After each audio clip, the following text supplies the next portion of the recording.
दोस्तों, देश में आज ऐसे नेता बहुत कम हैं जो मोदी और राहुल गांधी दोनों को बहुत करीब से जानते हैं।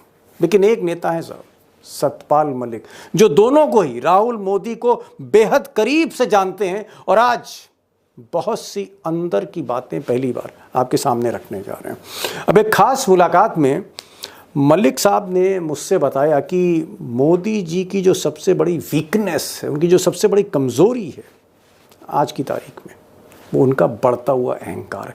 इतना अहंकार है कि वो अक्सर बदले की भावना से काम करते हैं। और अपने पर्सनल एक्सपीरियंस से मलिक साहब ने बताया कि अगर किसी से नाराज़ हो जाएं, खफा हो जाएं, तो फिर बर्बाद ही कर देते हैं।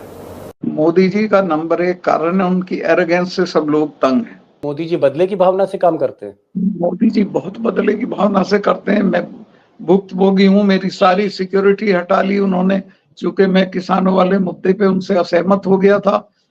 और जब राहुल गांधी की पर्सनालिटी के बारे में मैंने मलिक साहब से पूछा तो उनका कहना था कि राहुल का जो सबसे बड़ा प्लस पॉइंट है वो ये है कि वो काफ़ी पॉजिटिव हैं, पोलाइट हैं, घमंड उनमें लेश मात्र नहीं है, अहंकार नहीं है, सबका सम्मान करते हैं। और यहाँ तक कि जो मलिक साहब के ड्राइवर हैं, उनका ये कहना था कि मेरे ड्राइवर से भी हाथ जोड़कर नमस्कार करते हैं। ये है राहुल गांधी। राहुल गांधी के बारे में कुछ खोलकर बताइए मलिक साहब।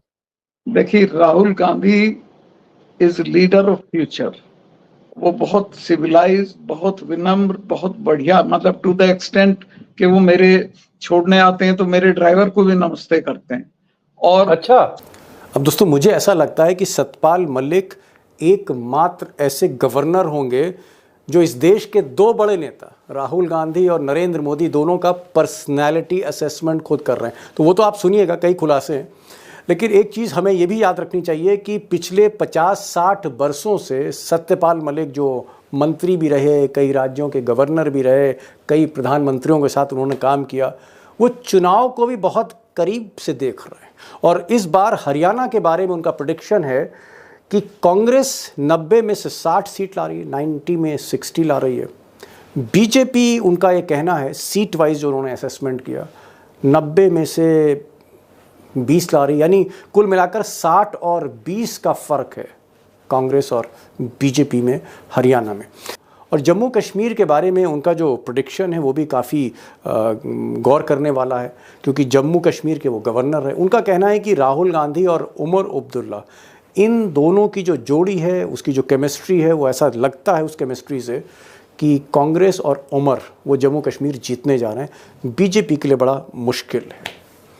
एक और इम्पॉर्टेंट उन्होंने प्रेडिक्शन किया महाराष्ट्र के बारे में। महाराष्ट्र के बारे में उनका कहना था कि शरद पवार, उद्धव ठाकरे और राहुल गांधी, अगर आज की स्थिति आप देखेंगे महाराष्ट्र की, तो इन्होंने लीड ले रखी है, यानी महाविकास अघाड़ी आगे है बीजेपी से, एनडीए से।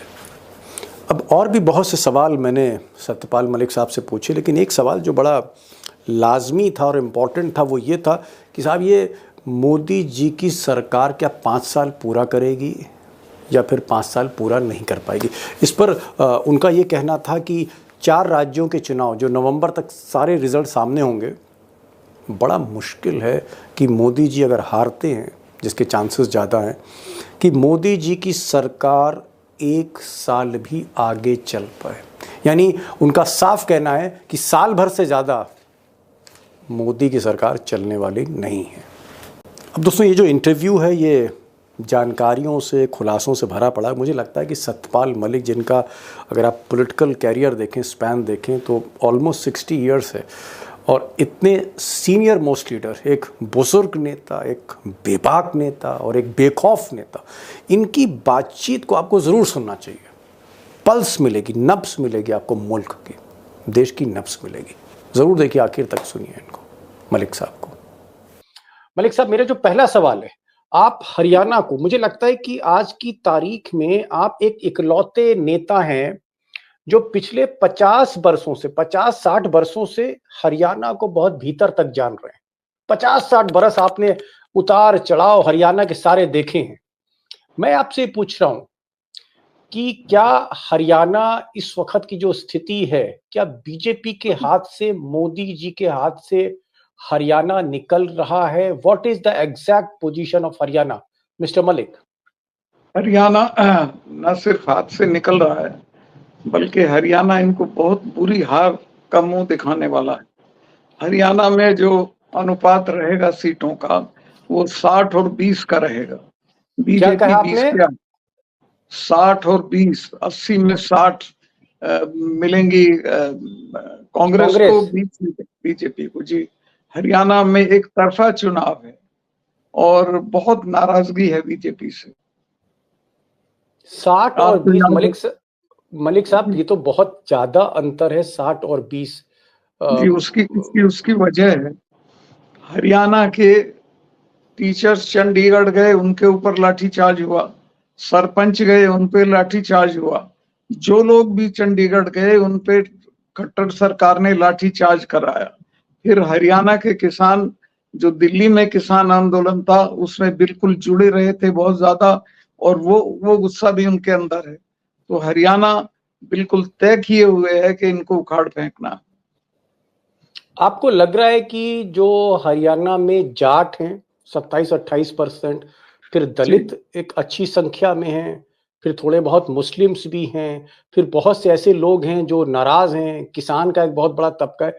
ये जो नाराजगी है, कुल मिलाकर एक ऐसा समीकरण बन गया है कि बीजेपी के लिए मुसीबत ही मुसीबत है। बीजेपी वहां ढूंढी नहीं मिलेगी, ये सारे लोग इकट्ठा हैं। जाट तो 100% बीजेपी के खिलाफ है। जाट के अलावा भी जो किसान कौमें हैं, वो सब इनके खिलाफ हैं। स्टूडेंट्स, युवा, वो तो नेचुरली खिलाफ हैं, वो तो बिल्कुल खिलाफ हैं। लेकिन एक चीज मैं यहां पर कहना चाहूंगा मलिक साहब, क्योंकि आप हरियाणा की पॉलिटिक्स से, मैंने पहले भी कहा कि हिंदुस्तान में आपसे सीनियर कोई लीडर नहीं जो हरियाणा पर पकड़ रखता है। मुझे एक बीजेपी के मिनिस्टर कह रहे थे, वो ये बता रहे थे कि साहब, जब से मनोहर लाल खट्टर जो मुख्यमंत्री हैं, जब से इनको बदला है और मोदी जी नायब सिंह सैनी साहब को लेके आए, तो सैनी साहब तो कमाल कर रहे हैं वहां पर। आप कह रहे हैं कि साहब 20 सीटें मिल रही हैं। वो कह रहे हैं कि मुख्यमंत्री बदलने के बाद काफी कुछ फायदा हुआ है मोदी को हरियाणा में। कुछ नहीं हुआ, उल्टे नुकसान हुआ है। लोग ये कह रहे हैं भाई बदला क्यों है? बदला इसलिए है कि फेल हो गए थे, और जो नया मुख्यमंत्री आया उसमें कोई करिश्मा नहीं है किसी भी किस्म का। जी। हरियाणा के साथ मलिक साहब, जरा सा जम्मू कश्मीर भी बता दीजिए। आप तो जम्मू कश्मीर के गवर्नर थे, चप्पा चप्पा जानते हैं आप जम्मू कश्मीर के बारे में। वहां क्या होने जा रहा है? जम्मू कश्मीर में उमर और कांग्रेस का जो समझौता है, ये सबसे भारी पड़ेगा। बीजेपी जम्मू में भी नहीं जीत पाएगी, क्या? और बीजेपी जम्मू में भी नहीं जीत पाएगी। जम्मू में भी सभी पार्टियां रहेंगी, और महबूबा का और बीजेपी का पहले समझौता हो गया था। अब महबूबा बीजेपी को छूते हुए डरती है, तो वहां उमर और कांग्रेस की सरकार बन सकती है। लेकिन साहब, वहां तो बीजेपी ने राम माधव को भेजा है, और लोग कहते हैं राम माधव के पास जम्मू कश्मीर में बहुत रिसोर्सफुल हैं, राम माधव के जाने से फर्क पड़ेगा। राम माधव ने पिछली बार भी सरकार बना दी थी, तो अब दोबारा मोदी जी ने राम माधव को भेजा है।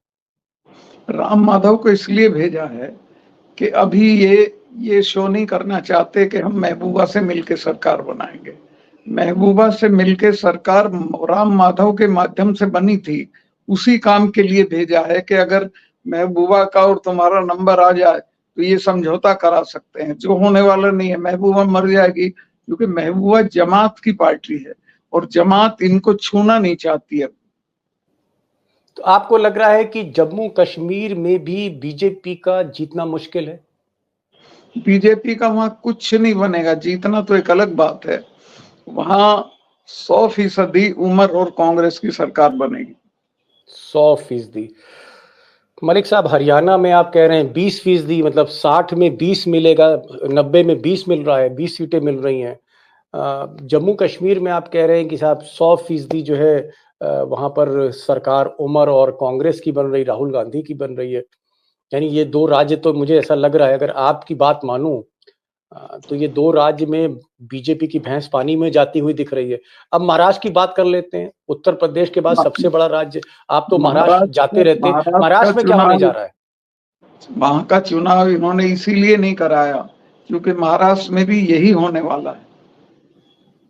ओके, मतलब आप कह रहे हैं कि महाराष्ट्र के चुनाव को इन्होंने इसलिए डिले किया क्योंकि वहां भी दाल पतली थी बीजेपी की। बहुत ज्यादा, बहुत ज्यादा। अब मैं जा रहा हूँ कल बॉम्बे और 4 दिन बाद आके फिर आपको बताऊंगा, वहां बहुत खराब है। तो बॉम्बे किससे मिलने जा रहे हैं आप? मतलब क्या आपको शरद पवार से आप मिलेंगे, उद्धव ठाकरे से मिलेंगे आप? हाँ, उनसे मिलूंगा मैं, लेकिन वहां मेरी टॉक है बॉम्बे में परसों, यशवंतराव जी, चौहान ऑडिटोरियम में। ओके।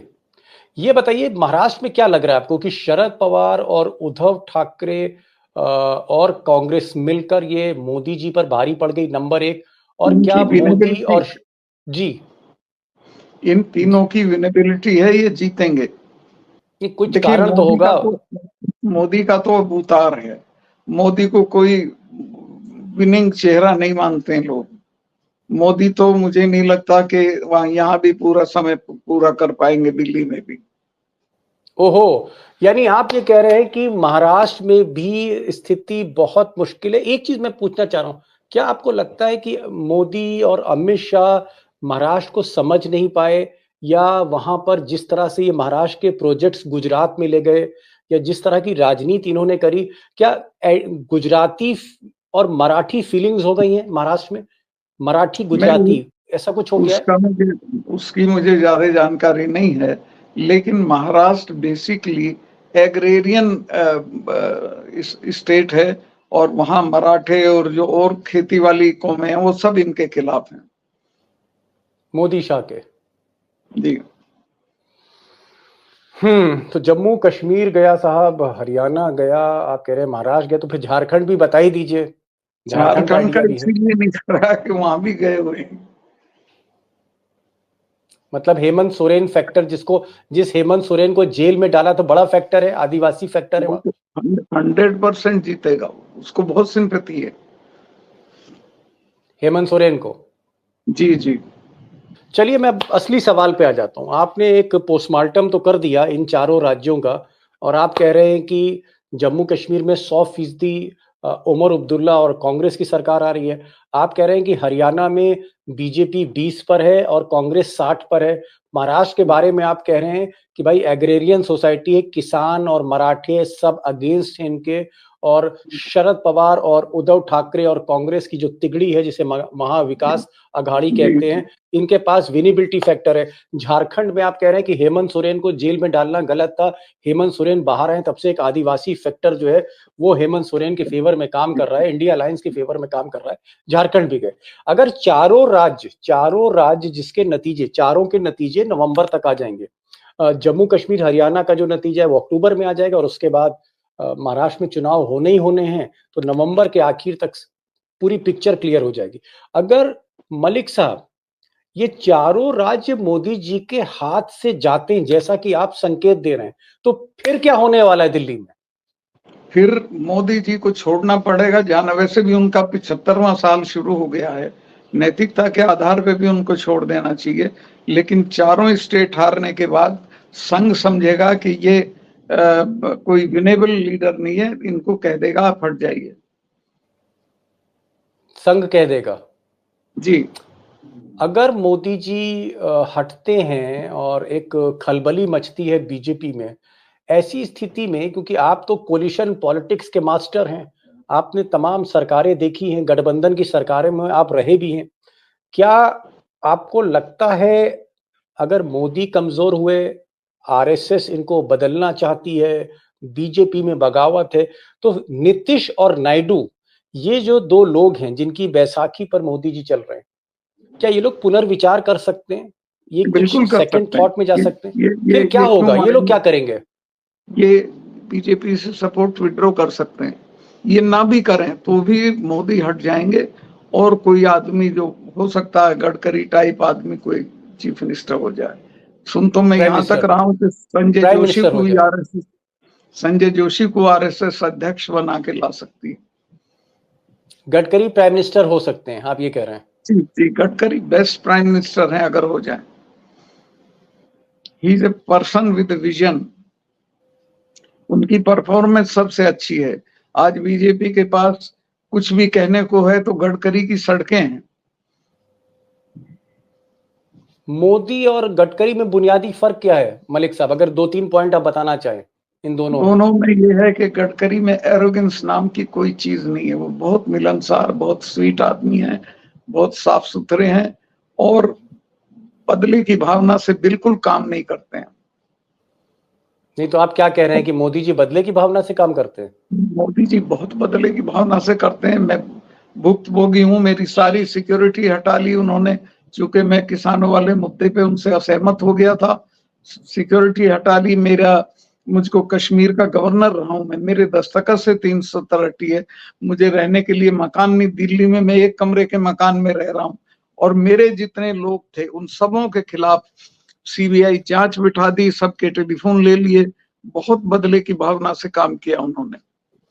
मेरे खिलाफ मेरे गांव के 200 साल पुराने घर पे सीबीआई भेजी उन्होंने। क्या मोदी जी से अब आपकी बातचीत नहीं होती? नहीं होती, नहीं, और ना मैं करना चाहूंगा। राहुल गांधी के बारे में, राहुल गांधी से आपकी कई मुलाकातें हुई। राहुल गांधी, ऐसा लोग मुझे बताते हैं कि आपको वो अक्सर घर पर बुलाते हैं, आपके साथ चाय पीते हैं और किसी सीनियर लीडर से अगर वो राय मशवरा लेते हैं तो उसको, उस आदमी का नाम सत्यपाल मलिक है।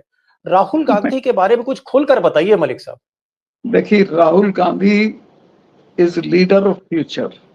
वो बहुत सिविलाइज, बहुत विनम्र, बहुत बढ़िया, मतलब टू द एक्सटेंट कि वो मेरे छोड़ने आते हैं तो मेरे ड्राइवर को भी नमस्ते करते हैं। और अच्छा, सुलझा सुलझा हुआ है, चीजों को समझता है, इश्यूज को बहुत बेहतरीन तरीके से आर्टिकुलेट करता है जो आज के इश्यूज है रेलेवेंट। तो मैं तो आई सी फ्यूचर इन हिम।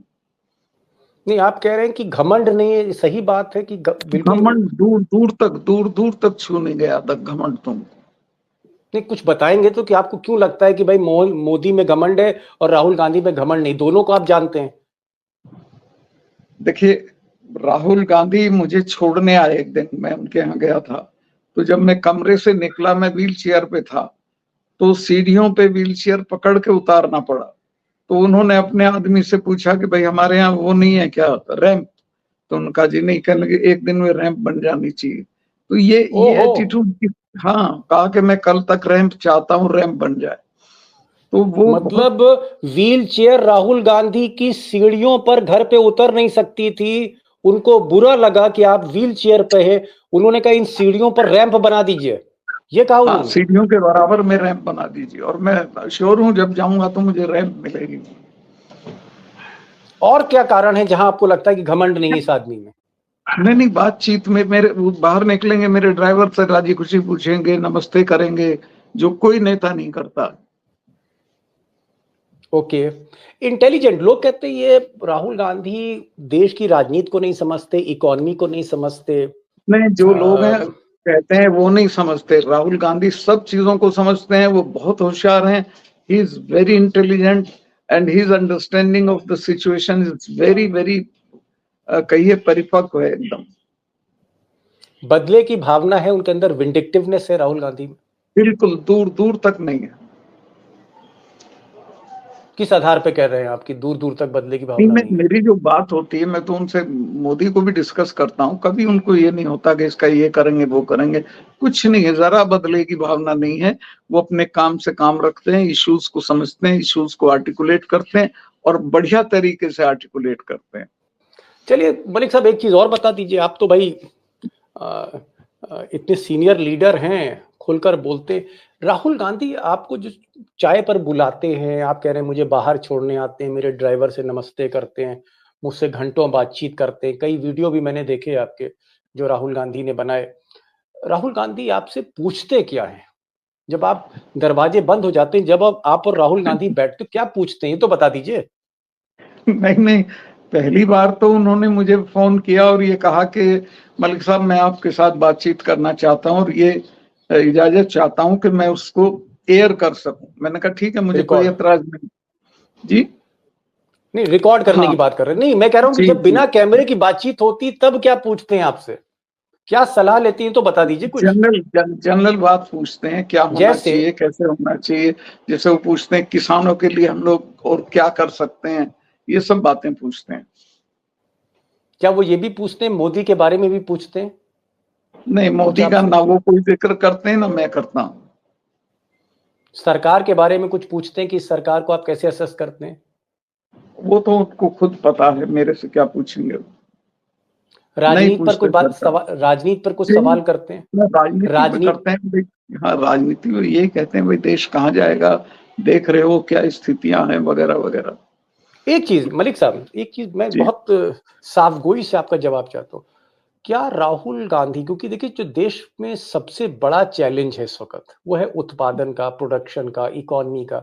देश का प्रोडक्शन घट रहा है, देश की आमदनी घट रही है, राज्य सरकारों की हालत बहुत खराब है, जीएसटी का पैसा नहीं उनको दिया जा रहा है, ज्यादातर हमारे देश के राज्य कर्जे में डूबे हैं।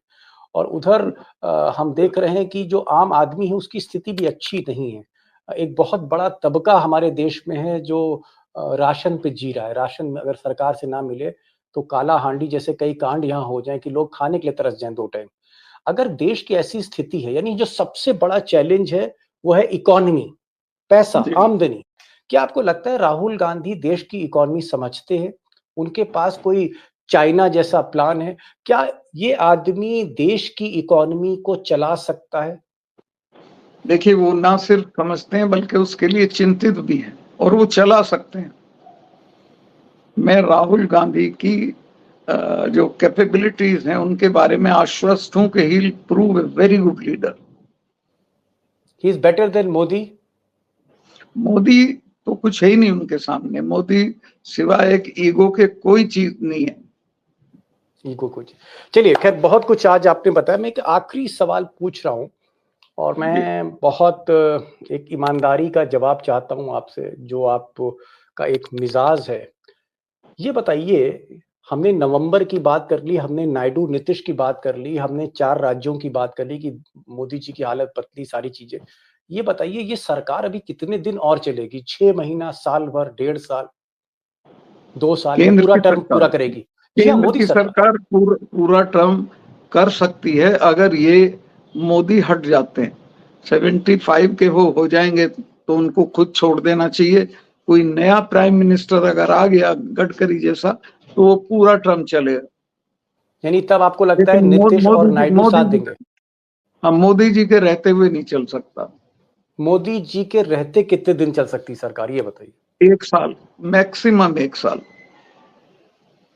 उसके बाद क्या होगा? सरकार कैसे गिर जाएगी मोदी की? नायडू सरकार नीतीश ये अलग हो लोग जाएंगे? जो पार्टियां सपोर्ट कर रही हैं ये विड्रॉ कर लेंगे। इनको कौन मरना है, ये भी तो खराब हो रही है उनकी वजह से। ओके। क्या वजह है कि मोदी को लेकर ये सपोर्ट विड्रॉ कर लेंगे? मतलब मोदी में ऐसी क्या, कौन सी ऐसी चीज है जो आपको लगता है कि वो अपना पूरा 5 साल का कार्यकाल पूरा नहीं करते? 2-3 कारण। मोदी जी का नंबर 1 कारण है उनकी एरोगेंस से सब लोग तंग हैं। दूसरे, उनकी कोई परफॉर्मेंस नहीं है। मोदी चीजों को समझते नहीं है। आप हैरत करोगे, मैंने बिहार में जब मैं गवर्नर था, मैं एयरपोर्ट पे उनको रिसीव करने गया और मैंने आचार्य नरेंद्र देव की बुद्धिज्म पे लिखी हुई किताब, जो मेरा ख्याल है उस विषय पे देश में सबसे अच्छी किताब है, वो उनको दी और कहा कि साहब इसको पढ़िए। तो बोले मैं तो पढ़ता ही नहीं हूँ। अब आप अंदाज लगाइए, जो प्रधानमंत्री पढ़ता ही नहीं है वो क्या समझेगा चीजों। ओके।